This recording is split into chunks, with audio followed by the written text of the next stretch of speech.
नमस्कार, मैं संदीप मीणा आप सभी का राजस्थान तक में स्वागत करता हूं। आज हम बात करेंगे दौसा से राजनीति के इस बुलेटिन में कि किस प्रकार प्रेजेंट टाइम में राजस्थान की राजनीति चल रही है। एक बार मैंने हमारे राजनीतिक गुरु जिन्होंने मुझे राजनीति की जर्नलिज्म सिखाई है, मैंने उनसे एक बार पूछा था कि परिदृश्य जो आज का चल रहा है उसमें राजनीति को आप किस हिसाब से देखते हैं। तो उन्होंने मुझसे कहा था, संदीप, इस टाइम जो राजनीति माहौल चल रहा है वो ऐसा चल रहा है कि हम उसके राजनीति कहें तो वो राजनीति ऐसी है जिसकी कोई नीति ही नहीं है। तो ये देखने को भी मिलता है कि जब नेता विपक्षी पार्टी हो चाहे सत्तारूढ़ पार्टी हो, एक दूसरे पर आरोप प्रत्यारोप करते हैं, लेकिन जब चुनाव का टाइम आता है तो वही नेता पाला बदलते हुए दिखाई देते हैं और जब मन साझा करते हैं तो एक दूसरे की बड़ाई करते हुए नज़र आते हैं। हम बात करेंगे आज राजस्थान में जिस तरीके से चल रहा है। कांग्रेस कह रही है कि हम 2023 का चुनाव लड़ेंगे और सरकार रिपीट करेंगे, तो वहीं बीजेपी विपक्ष में बैठी है और अपना काम धीरे धीरे आहिस्ता आहिस्ता से अपनी राजनीति कर रही है। शायद बीजेपी को ये लगता है कि जिस तरीके से राजस्थान में परिपाटी चलती आई है कि एक बार कांग्रेस एक बार बीजेपी, और जिस प्रकार से पिछले चुनाव में कांग्रेस विजयी रही थी, तो बीजेपी नेताओं को ये लगता है कि शायद जनता का आशीर्वाद भगवान भरोसे मिल जाएगा और वे जीत जाएंगे। इसी बीच अगर 4 साल के विपक्ष के कार्यकाल को देखें तो मुझे दूर दूर तक सिर्फ एक ही नेता नज़र आता है जिन्होंने सड़क से लेकर विधानसभा तक और जन जन मुद्दों को उठाया है। वो हैं किरोड़ी लाल मीणा। किरोड़ी लाल मीणा एक बीजेपी के एक ऐसे नेता हैं जो कभी आपको जन मुद्दों के लिए सड़कों पर सोते हुए दिखाई देते हैं, पेड़ के नीचे खाना खाते हुए दिखा देते हैं। सर्दी हो, गर्मी हो, बारिश हो, चाहे कोई भी मौसम हो, हमेशा जन मुद्दों को उठाते रहते हैं।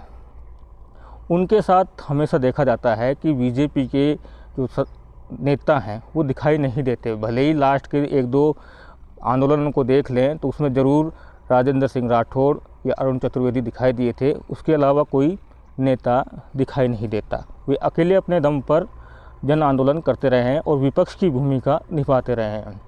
ऐसा लगता है कि किरोड़ी लाल मीणा के पीछे राजस्थान बीजेपी का संगठन दिखाई देता है, उनके आगे कुछ भी नहीं। दूसरी तरफ बात करें, जब कांग्रेस विपक्ष में थी और सचिन पायलट पीसीसी के अध्यक्ष थे, तो उन्होंने कई किलोमीटर की दूरी तय की थी, कार्यकर्ताओं को जोड़ा था, पब्लिक को जोड़ा था, पब्लिक के बीच में पहुँचे थे, हर ज़िले में पहुँचे थे। उनकी मेहनत थी कि जिस तरीके से हम जब ग्राउंड में जाते हैं तो लोग कहते हैं कि सचिन पायलट की जो मेहनत थी उसी के वजह से कांग्रेस रिपीट हुई।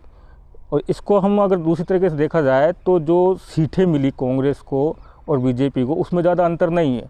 और पिछले चुनाव की बात करें तो कांग्रेस 21 सीट पर रह गई थी और बीजेपी ने सत्ता हासिल की थी। तो ज़्यादा दूरी नहीं है। जो इस बार के जो चुनाव परिणाम आए तो लोग कहते हैं कि जो मेहनत की थी सचिन पायलट ने, उसके बलबूते पर कांग्रेस को सत्ता हासिल की। सचिन पायलट आज अपनी पार्टी में अंधेरे में हैं, भले ही उनके हज़ारों लाखों समर्थक हैं। जब भी वो सड़क पर जाते हैं, कहीं भी निकलते हैं, तो हज़ारों की संख्या में उनके समर्थक उनके साथ होते हैं और जयकारे लगाए जाते हैं। तो वहीं किरोड़ी लाल मीणा का भी यही हाल है। जब भी वो निकलते हैं तो हज़ारों की संख्या में उनके समर्थक उनके साथ होते हैं। जिस तरीके से सचिन पायलट ने मेहनत करके कांग्रेस को सत्ता हासिल करवाई थी, उसी प्रकार किरोड़ी लाल मीणा संघर्ष कर रहे हैं। लेकिन दोनों ही नेता अपनी ही पार्टी में अंधेरे में हैं। तो क्या सचिन पायलट ने तो कांग्रेस को सत्ता हासिल करवा दी और अब ये कह रहे हैं कि 2023 के चुनाव में हम रिपीट करेंगे और जो हमेशा होता आया है, एक बार बीजेपी एक बार कांग्रेस, ऐसा नहीं करने देंगे, अब की बार हम सरकार रिपीट करवाएंगे। लेकिन बीजेपी सिर्फ भगवान भरोसे बैठी है।